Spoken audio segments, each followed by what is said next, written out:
Hello everyone, welcome back to Dakota's Political Circle. And today I actually found out this today, which is why in my last video I was talking about how I didn't know what was really coming next. I kind of forgot that this was actually happening today. So the Speaker of the House election, not the election, the Speaker of the House vote actually happened today, and it was a very, very big thing because Speaker Johnson had a lot of opposition. That ended up happening. And in the end, Speaker Mike Johnson actually ended up winning. And that's really, really great because we really need to be able to push Trump's agenda as soon as possible. So being able to get a speaker in is a massive thing for Republicans. It's way better than possibly getting Hakeem Jeffries, definitely, when it comes to that. And also, obviously, there were suggestions for other people as well, which makes sense. But at the same time, as of right now, we really need Republican unity. If you really want to get stuff done, even if it is Mike Johnson, which personally, I'm not a big fan of Mike Johnson. I think he's a Ukraine sympathizer, but that doesn't mean he doesn't have a lot of other great qualities. I think he'll work with Trump no matter what. And if he did try to push Ukraine aid, I think Trump would try to veto it. So regardless, I think Mike Johnson will be the best that we can get and is light years ahead of what we've had in the past, especially with McCarthy. So let me actually read it for you guys. This is to tell you what kind of happened and who were the votes and all sorts of stuff like that. So Speaker Johnson on Friday won re-election to top post in the House, salvaging his job in a dramatic last-minute turnaround by putting down a revolt from conservatives, because a few conservatives did revolt against him. He won with just enough votes, which you need 218 or less if you abstain.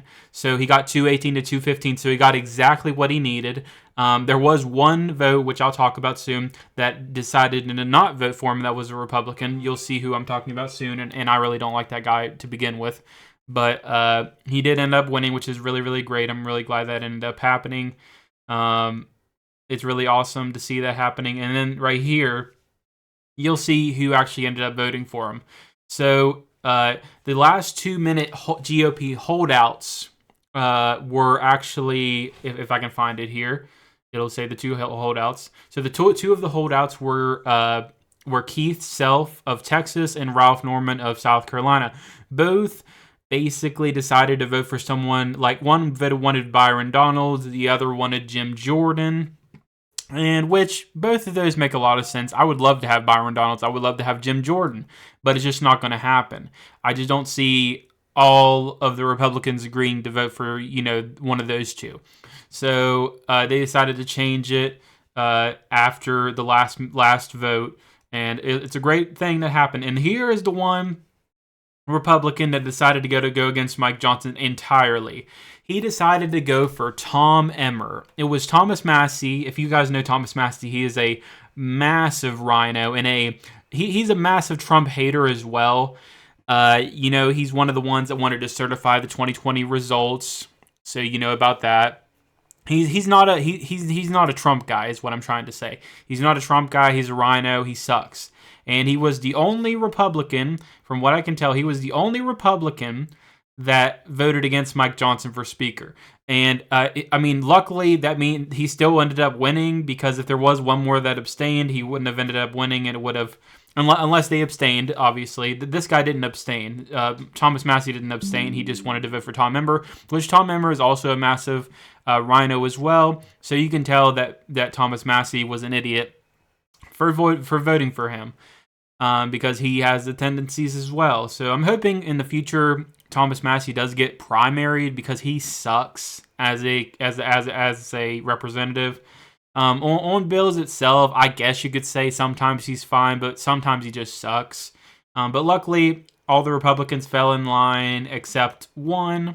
So Speaker Johnson did end up winning the gavel back, which is really awesome. I know he's not the best option. I know not a lot of people like Speaker Johnson, including myself. But I think he's a lot better than a lot of others could be. Like, if you had between Mike Johnson and Tom Emmer, Mike Johnson is light years ahead of Tom Emmer. But if you have Mike Johnson, Jim Jordan, Mike Johnson, Byron Donalds, I would rather have Byron Donalds or Jim Jordan. But I do think I do think Mike Johnson will work with Trump instead of like if it was Tom Emmer. But it's interesting because when he said Tom Emmer, I believe Tom Emmer actually voted for Trump. I mean, voted for Mike Johnson. So it is very weird to see that. Oh, wait, no, actually, no, I don't think Tom Emmer did. But it is still interesting that he did vote for Tom Emmer because that's just very odd to me to do. But regardless, I think Mike Johnson was a solid choice here. He got the gavel back. You know, this also means that Biden won't be able to get any more stuff through the House or the Senate because the Senate also is swearing in. He won't be able to get through the House or the Senate. So even if he got through the House, he's not going to get through the Senate because he doesn't have the Senate anymore. The Senate is not his anymore. It's going to be the Republicans. And within about like a little bit over like 13, 14 more days, you get Trump back in office. I mean, not 13 or 14. I think I mean 16 or 17. But when Trump is back in office, we'll be getting a bunch of stuff done. I'm so excited for that to happen. It's going to be really, really great. I know we have a very, very slim majority in the House, but I do believe everyone is going to fall in line with most of what Trump wants in the House. It's more the Senate you got to watch out for. For some odd reason, when it comes to the House,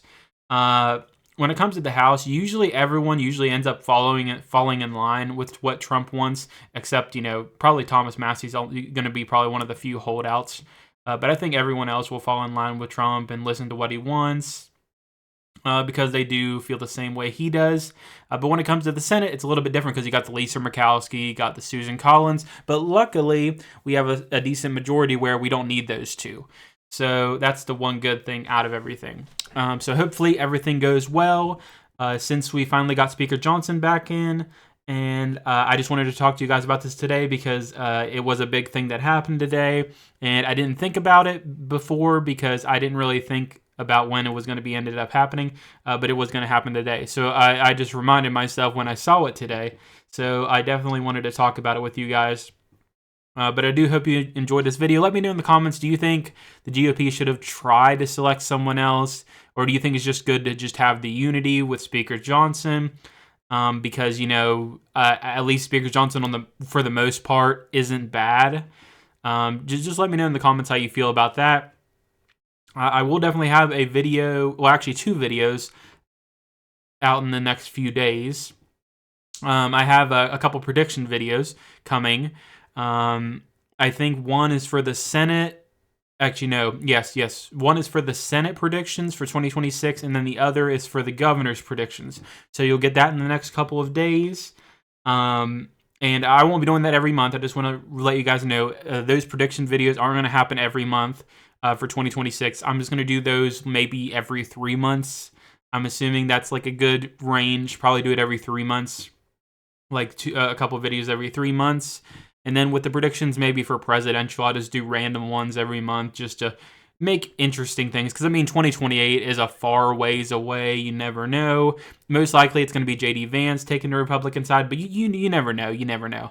And with the Dem side, it's more interesting because you have a lot of people that could take the Dems' place when it comes to J.D. Vance versus, it could be Kamala Harris again, which would be devastating for the Dems. And then you got J.D. Vance if he faced AOC. And I still think that would be a destruction by the Republicans. The Republicans would destroy the Dems in that way as well. I think the only one that has a shot at beating J.D. Vance is probably Pennsylvania's governor. And even with that, if Trump had an amazing if Trump had an amazing term, I don't think anyone can stop J.D. Vance. So regardless, it really just depends on how Trump does his whole term. If his term ends really, really well on a high note, I think J.D. Vance is going to excel and do a really good job in his primary and then also win the primary and easily win the presidency. But depending on how J.D. Vance puts himself out there, it really depends. But so far, during his debates, during his showings, I think he's done a really, really great job. And I think it's possible that he will be the front runner in 2028. But anyway, guys, I just want to tell you all about that news. But yeah, I can't wait. I'm really happy that this House Speaker vote was done within a day and very easily done within, I think, about 2 hours. I think that's how long it was. But anyway, guys, I just wanted to let you know that the next videos will be out in a couple days. I already told you what they're about. But I hope you guys enjoyed this video. Thank you guys so much for watching, and I'll see you guys in the next one.